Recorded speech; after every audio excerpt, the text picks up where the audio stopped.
Hello friend, स्वागत है आप सबके आपके चैनल SBN एजुकेशन में। दोस्तों आज हम डिस्कस करेंगे एक नया टॉपिक, जिस टॉपिक का नाम है हमारा फर्नीचर। दोस्तों ये टॉपिक जो है हमारा होम मैनेजमेंट जो है आपका जो यूनिट है उस यूनिट से क्या कहते हैं रिलेटिव है। और इस टॉपिक को मैं पहले इसलिए पढ़ा रही हूँ क्योंकि आप में से कई जो है हमारे दोस्तों ने बोला कि मैम प्लीज़ फर्नीचर पढ़ा दीजिए, तो मैं इस टॉपिक को जो है आज सबसे पहले डिस्कस करूँगी। तो वीडियो में हम जो है फर्नीचर के बारे में जो भी इंपॉर्टेंट चीज़ें हैं सिर्फ उनको समझेंगे जो हमारे एग्ज़ाम से या फिर उसके टॉपिक से इम्पॉर्टेंट है। बाकी जो है मोस्टली अगर हम बात करते हैं तो दोस्तों आप लोग फर्नीचर जो होता है फर्नीचर जो है इसके बारे में सभी जो है कुछ ना कुछ जानते हैं कि फ़र्नीचर क्या होता है। फिर भी हम जो है सबसे पहले जानेंगे फ़र्नीचर के डिफिनेशन के बारे में। तो फ़र्नीचर की अगर हम डिफिनेशन की बात करते हैं दोस्तों, तो फ़र्नीचर क्या होता है? फ़र्नीचर जो होते हैं मोस्टली आपके लकड़ी के हो सकते हैं या फिर किसी धातु के हो सकते हैं, या फिर और जो इस तरह के फर्नीचर्स होते हैं दोस्तों वो क्या होते हैं, हम अपने रोज़मर्रा दैनिक जीवन के जितने भी कार्य होते हैं उन सभी चीज़ों के लिए यूज़ करते रहे। फॉर एग्जांपल अगर हम बात करते हैं तो हम क्या कुर्सी जो है अपने दैनिक जीवन के लिए कुर्सियों के लिए हो गया, सोफ़ा हो गया हमारा, या फिर अलमारी हो गई, इन सभी के फॉर्म में जो है फर्नीचर का कहीं ना कहीं यूज़ करते हैं। तो ये तो हो गई आपकी जो है डिफिनेशन की फर्नीचर जो है होता क्या है। अगर हम अब इसके इम्पोर्टेंस की बात करते हैं दोस्तों, तो इम्पोर्टेंट में क्या है दोस्तों, फर्नीचर जो होता है आपका, अगर हम इसके महत्व की बात करें तो यहाँ पर हम मेन इंपॉर्टेंट चीज़ की बात करें तो ये क्या होता है, हमारे रहन सहन को जो क्या होता है दोस्तों सुविधाजनक बनाता है। ठीक है, ये हमारे जो रहन सहन को क्या बनाता है, सुविधाजनक बनाता है। इसके अलावा जो है सज्जा की दृष्टि से देखें तो सज्जा की दृष्टि से भी आजकल आप देख रहे हो बहुत से चीज़ें जो होती हैं फर्नीचर की, हम उनको सिर्फ सजावट के रूप में भी अपने घरों में यूज़ करते हैं। ये हमारे लिए जो रहन सहन शुद्ध बनाने के साथ साथ क्या है, ये हमारे जो है सजावट की चीज़ों के लिए भी हम इनका उपयोग करते हैं। अगली अगर हम बात करते हैं तीसरे पॉइंट की, तो उसमें क्या है, संग्रहण के लिए। संग्रहण जैसे अभी हमने बात की अलमारी हो गई, तो इन सब चीज़ों में क्या होता है, अलमारी हो गई या फिर किचन में भी आप जो है छोटे छोटे रैक्स हम यूज़ जो फर्नीचर के रूप में यूज़ करते हैं, फर्नीचर के फॉर्म में यूज़ करते हैं, तो इनका क्या होता है, इनका संग्रहण करने के लिए भी हम जो है इस्तेमाल करते हैं। समय और शक्ति की बचत की दृष्टि से भी हम इनका जो है उपयोग करते हैं। अगर हम समय और शक्ति की दोस्तों बात करते हैं तो समय और शक्ति की बात करेंगे तो इसका उपयोग जो है आपके ना केवल क्या कहते हैं रहन सहन को आसान बनाता है। जब रहन सहन को आसान बना रहा है तो इसका मतलब ये है कि वो हमारे समय और शक्ति जो हमारी एनर्जी ज़्यादा खपत हो रही काम करने में, उसमें भी चीज़ों में जो है हमारी सुविधाजनक है उसको भी कम कर रहा है। तो एक तरीके से देखा जाए जब हमें कोई भी चीज़ जो आपके रहन सहन को सुविधाजनक बना रही है तो वो आपका कहीं ना कहीं किसी ना किसी फॉर्म में आपके जो है समय और शक्ति को भी बचाता है। तो जो है आपका ये चौथा पॉइंट हो गया। अगर हम पाँचवें पॉइंट की बात करते हैं दोस्तों, तो फर्नीचर जो होता है वो क्या होता है, स्वास्थ्य के दृष्टिकोण से भी जो है सुविधाजनक। कई बार आप देखते हो कि क्या होता है, वैसे तो हम जो है नॉर्मली अपने जो है रहन सहन को सुविधाजनक बनाने के साथ साथ ये हमारे, आप सोचोगे यहाँ स्वास्थ्य की दृष्टि से कैसे ये उपयोगी होगा। तो दोस्तों स्वास्थ्य की दृष्टि से ये इस तरह उपयोगी होगा कि आप देखते हो कि एक जैसे मान लीजिए कोई छोटा बच्चा है, ठीक है, तो क्या होता है हम उसके अकॉर्डिंग जो चीज़ों को फर्नीचर जो होता है उसके बच्चे के हिसाब से जो है इस्तेमाल करते हैं, या उसके अकॉर्डिंग जो है मार्केट से जो है लाते हैं या फिर बनवाते हैं। इस तरीके से जो हम एडल्ट होते हैं उनके अकॉर्डिंग बैठने की चेयर डेस्क होती है, या फिर जो क्या कहते हैं बेड होते हैं हमारे, सोफ़ा सेट हो गया, या फिर क्या कहते हैं जो और भी सुविधाजनक चीज़ें हमारी जो होती हैं, या हमारे जो घर में ओल्ड एज पर्सन होते हैं वो उनके सुविधा के अकॉर्डिंग, उनके स्वास्थ्य के अकॉर्डिंग हम ये देख लेते हैं कि किस फर्नीचर पे वो ज़्यादा सुविधाजनक तरीके से किस तरह का बेड हम लें, उस पर वो अच्छे से जो है सो सकते हैं। तो स्वास्थ्य की दृष्टि से भी देखा जाए तो फर्नीचर क्या होते हैं, हमारे लिए उपयोगी होते हैं, यानी कि उसका एक इम्पॉर्टेंट है।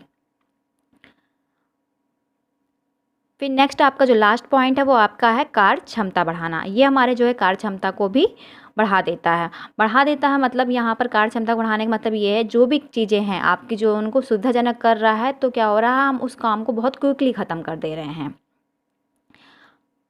नेक्स्ट हम बात करते हैं अब यहाँ हमने जो है अभी दो चीज़ों में जो मेन समझा है कि फर्नीचर में आपके अर्थ क्या है, फर्नीचर का मतलब परिभाषा क्या है, उसका महत्व क्या है। अब हम जानेंगे फर्नीचर्स के टाइप्स को, यानी कि फर्नीचर के प्रकार, जिसमें अगर हम पहले प्रकार की बात करते हैं दोस्तों, तो जिस पदार्थ से फर्नीचर बना होता है, एक प्रकार आपका वो हो गया। कीमत के आधार पर भी हम फर्नीचर को क्या होता है क्लासीफाई करते हैं कि कीमत के अकॉर्डिंग भी उसका एक प्रकार होता है।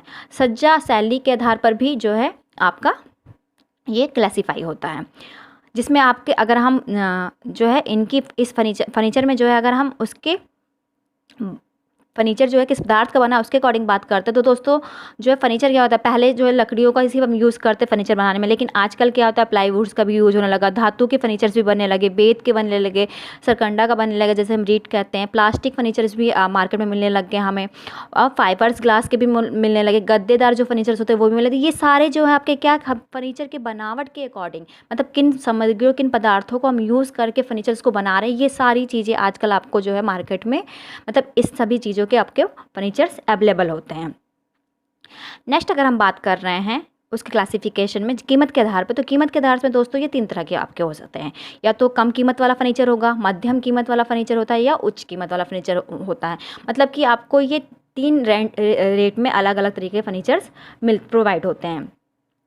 ये कीमत के आधार पर इसका क्लासिफिकेशन। अब हम साज सज्जा शैली के आधार पर अगर इनकी बात करते हैं तो ये देसी शैली के भी होते हैं, आधुनिक शैली के भी होती हैं और ऐतिहासिक शैली के भी होते हैं। तो ये 3 शैलियाँ होती हैं जिसके आधार पर भी हम इनको क्लासीफाई यानी कि इनका जो है प्रकार डिसाइड करते हैं, वर्गीकृत करते हैं। अब हम बात करेंगे सबसे मेन टॉपिक जो होता है फर्नीचर का चुनाव। फर्नीचर का चुनाव कैसे किया जाता है, तो अगर हम दोस्तों फर्नीचर का चुनाव की बात करते हैं तो मेनली क्या होता है फर्नीचर का चुनाव जो करने के लिए सबसे पहले हमें ये पता होना चाहिए कि हमारा उद्देश्य क्या है उस फर्नीचर का, यानी कि हम उस फर्नीचर को ले रहे हैं किस लिए ले रहे हैं, क्या उद्देश्य है उस फर्नीचर का। हम अपना मतलब उसको बैठने के लिए ले रहे हैं या फिर किसी और पर्पज़ से ले रहे हैं, या फिर मतलब आप कह सकते हो कि जो आपको पता होना चाहिए वो किस पर्पज़ के लिए लिया जा रहा है, किस उद्देश्य, उसका उद्देश्य मेन क्या है। तो फर्नीचर का चुनाव करते समय सबसे पहले हमारे दिमाग में जो कॉन्सेप्ट होना चाहिए वो उसका उद्देश्य होना चाहिए। दूसरा होता है स्थान। अब जब हम ये जानते हैं कि हम ले किस ले रहे हैं तो हम ये भी जानते हैं कि मतलब दिमाग में रखते हैं कि अगर हम जिस उद्देश्य से ले रहे हैं क्या उस उद्देश्य से उस स्थान पर रखने के लिए वो फर्नीचर सुविधाजनक है, उतना ही किफ़ायती है, या फिर उस स्थान पर रखने के लिए पर्याप्त है। अब मान लीजिए आपका कमरा बहुत छोटा है और आपने बहुत बड़ा फर्नीचर ले लिया अपने कमरे के उसमें रखने के लिए, तो क्या होगा वो एक अटपटा सा भाव देगा। अटपटा सा मतलब आपको देखने में लगेगा या असुविधाजनक भी हो सकता है। तो ये सब चीज़ें जो होती हैं इसलिए हमको जो जब इसका चुनाव कर रहे हैं फर्नीचर का तो स्थान का भी ध्यान रखते हैं। अब हम तीसरी चीज़ आ जाती है, फिर अगर हम 2 चीज़ें समझ लेते हैं तो तीसरी चीज़ हमारी आ जाती है हमारे धन, यानी कि क्या जो चीज़ हम लेने जा रहे हैं वो हमारे जो है बजट में उस बजट के अकॉर्डिंग है कि नहीं, इसको भी हम उसको ध्यान में रखते हैं चुनाव करते समय। फिर है आपका स्थायी अथवा अस्थायी अवस्था। अब यानी कि अब ये फर्नीचर लेने के बाद आप ये भी सोच रहे हो आप किस टाइम पीरियड तक के ले रहे हो, मतलब कि आप वो ये सोच के ले रहे हो फर्नीचर को कि ये हमेशा के लिए हमारा रहेगा कि हाँ इसको हम मजबूती के तौर पे देख ले कि ये काफ़ी लंबा टाइम तक के चलने वाला है, या फिर टेम्परेरी तरीके से आप उसको ले रहे हो कि नहीं ठीक है टेम्परेरी तरीके से ले लेते हैं, ज़्यादा इतना हमको इसकी यूजुअली इतना ज़रूरत नहीं है। तो मतलब स्थायी और अस्थायी का मतलब यहाँ पर ये हो गया आपका। फिर फैशन अथवा शैली के अकॉर्डिंग अब क्या होता है जैसा कि देख रहे हैं आप ट्रेंड जो है दिन पे दिन चीज़ें चेंज हो जाती हैं। हम अभी मार्केट से कोई चीज़ ला रहे हैं, पता चला 2 साल बाद उसका नया कोई ट्रेंड आ गया। तो जब आप इन सब चीज़ों का चुनाव करते हो तो आप दिमाग में ये भी रखते हो कि इस समय क्या ट्रेंड चल रहा है, क्या शैली है उसकी, मतलब कि फ़ैशन के अकॉर्डिंग वो है इस समय कि नहीं है। तो इन सब चीज़ों को देख के भी हम जो इसका चुनाव करते हैं। नेक्स्ट आता है आपका पारिवारिक जीवन चक्र की अवस्था। वही बात हो गई जो भी मैंने ऊपर बात की थी कि स्वास्थ्य को ध्यान में रख के। अब पारिवारिक जीवन चक्र की अवस्था मतलब कि आप किस एज ग्रुप के लिए किसके लिए फर्नीचर जो है का चयन कर रहे हो, चुनाव कर रहे हो। बच्चों के लिए कर रहे हो, अडल्ट के लिए कर रहे हो, सोने मतलब कि बेडरूम के लिए ले रहे हो, डाइनिंग रूम के लिए ले रहे हो, या आपका जो है मतलब जो आपका डाइनिंग टेबल के इस्तेमाल के लिए ले रहे हैं। मतलब इन सब चीज़ों को ध्यान में रख के फर्नीचर का जो पारिवारिक जीवन चक्र है उसको ध्यान में रख के हर एक स्टेज के अलग अलग फर्नीचर्स का हम चुनाव करते हैं। इन सब चीज़ों को हम ध्यान में रख के मतलब फर्नीचर को जो चुनते हैं। नेक्स्ट आपका था परिवार की प्रकृति। अब परिवार की प्रकृति की अगर हम बात करते हैं तो परिवार आपका छोटा है बड़ा है, ये उसके अकॉर्डिंग हम जो है फर्नीचर्स का भी चुनाव करते हैं। कि जैसा कि हमारा फैमिली होता है कि अब फैमिली में बहुत से सदस्य हैं, तो अगर हम डाइनिंग टेबल ले रहे हैं तो डाइनिंग टेबल में क्या होगा उसी के अकॉर्डिंग हम चेयर्स का सिलेक्शन करेंगे, और या फिर उसका स्पेस उसी के अकॉर्डिंग देखेंगे, छोटा है डाइनिंग टेबल बड़ा है। तो परिवार की प्रकृति भी जो होती है फर्नीचर का चुनाव करते समय एक महत्वपूर्ण भूमिका निभाती है, मतलब उसको भी ध्यान में रखना होता है। विशिष्ट आवश्यकताएं की अगर हम बात कर रहे हैं तो विशिष्ट आवश्यकता का मतलब यहाँ पर ये हो गया कि आपके घर में किसी विशेष प्रयोजन के लिए आप वो फर्नीचर ले रहे हो, प्रयोजन का मतलब यहाँ आपका हो गया कि जैसे कि शादी ब्याह के लिए ले रहे हो, देने के किसी के लिए ले रहे हो, या घर में कोई इस विशेष प्रयोजन है आपके यहाँ, उसके इस्तेमाल के लिए फर्नीचर्स को खरीद रहे हो, तो ये सब चीज़ें जो है आपको फर्नीचर खरीदते समय जो उसका चुनाव करने के टाइम ये सब चीज़ें ध्यान में रखनी होती। अब हम बात करेंगे फर्नीचर की व्यवस्था। फर्नीचर की व्यवस्था के जो टॉपिक्स हैं वो हमने यहाँ पर 1 बाय 1 जो है डिस्कस करेंगे हम, और इसको मैंने आपको बहुत ईजिली टॉपिक में, छोटे छोटे टॉपिक्स में डिवाइड कर रखा ताकि आपको आसानी से समझ में आ जाए। पहला आपका जो आता है, फर्नीचर व्यवस्था करते समय हमें कुछ बातें जो है ध्यान में रखने की आवश्यकता होती है। जैसे कि फर्नीचर जो होता है आपका, फर्नीचर व्यवस्था, फर्नीचर जिस उद्देश्य से लिया गया है उसके अनुसार अनुसार ये फर्नीचर की जो उपयोगिता है उसके अनुसार जो है हमें जानना ये जरूरी होता है कि फर्नीचर जो है सजावटी दृष्टिकोण से क्रियात्मक है, यानी कि जिस कार्य के लिए रहे हैं उस कार्य के पर्पज़ के लिए, उस उद्देश्य के लिए है कि नहीं है। तो ये चीज़ें जो है हम उसकी व्यवस्था में ध्यान रखते हैं। नेक्स्ट आपका आता है, आवश्यकता अनुसार फर्नीचर ही एक कक्ष में व्यवस्थित करना चाहिए। अत्यधिक फर्नीचर अगर हम एक ही कक्ष में क्रियात्मक कम करता है, मतलब कि जो होता है, मान लीजिए अभी मैंने जैसे ऊपर बात की कि फर्नीचर जो है अगर आपने छोटे कमरे में बहुत बड़े फर्नीचर्स रख दिए हैं तो क्या होता है, वहाँ पर जो आपको कार्य करना, साफ़ सफाई करनी होगी अगर उस रूम की, या कुछ भी आपको जो क्रियाकलाप करने होंगे वो क्या होंगे, वो उस सुविधा अकॉर्डिंग नहीं हो पाएगी, और असुविधाजनक होने की वजह से वो क्रियाकलाप क्या होंगे, कम होंगे, यानी कि जब नहीं हो पाएंगे तो हम कम ही करेंगे वहाँ पर उस चीज़ों को। तो यहाँ पर जो है इस चीज़ों को भी जो है आपका उसकी व्यवस्था के टाइम पे ध्यान रखना होता है। फिर आपका थर्ड पॉइंट हमारा, फर्नीचर जो होता है कक्ष के अंदर एवं बाहर का जो स्थान संवहन क्षमता होती है को कम ना करता हो, मतलब कि उसमें जो वायु के आवागमन हो, जो संवहन हो, ठीक है, धूप का जो आवागमन हो, ऐसी व्यवस्था के अकॉर्डिंग ही हमें फर्नीचर जो है यूज़ करना चाहिए, मतलब उसकी व्यवस्था करनी चाहिए। नेक्स्ट आता है हमारा, फर्नीचर कमरों के अनुपात का तो खरीदना ही चाहिए, मतलब कि अभी जैसे मैंने ऊपर बताया कि जैसे कमरा है उसके अकॉर्डिंग हमें फर्नीचर्स को जो है खरीदना ही है। व्यवस्था में क्या करना होता है आपको, व्यवस्था में फर्नीचर का आपसी अनुपात भी जो है क्या होता है, महत्वपूर्ण होता है। उदाहरण के लिए अगर हम बात करते हैं, सोफे के अनुपात में जो बीच का आपका मेज होगा, ठीक है, या फिर जो कोनों पे टेबल रखी जाती है उसके अनुसार ही जो है इनका भी सिलेक्शन आपको करना होता है, इनकी भी व्यवस्था उसी के अकॉर्डिंग की जाती है।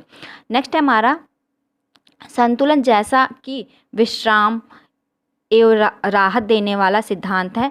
मतलब संतुलन की बात क्या है, यहाँ पर संतुलन की बात करते हैं। अगर संतुलन क्या होता है, जैसे संतुलन का मतलब ये होगा कि कोई भी चीज़ बैलेंस हो, ठीक हो, तो बैलेंस, तो वैसे ही जो है हमें फर्नीचर की व्यवस्था करनी है तो फर्नीचर में भी संतुलन का भी पर्याप्त ध्यान रखना पड़ता है उसी तरीके से। उदाहरण के तौर पर अगर हम बात करें, आमने सामने की जो दीवार है, तो आमने सामने की दीवारों पर समान भार के जो फर्नीचर की व्यवस्था होनी चाहिए।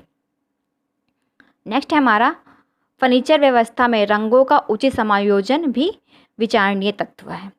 जो रंगों का सिलेक्शन होता है उसको भी हम जो है क्या कहते हैं, विचार में अपने ध्यान में उसकी व्यवस्था करते समय रखते हैं। फर्नीचर व्यवस्था को आकर्षक बनाने के लिए फर्नीचर की गद्दियाँ, पीठ, कुशन जो होते हैं आपके आदि के रंगों की व्यवस्था पर्दे, कालीन, विशेष सज्जा की वस्तु आदि के अनुरूप करनी चाहिए।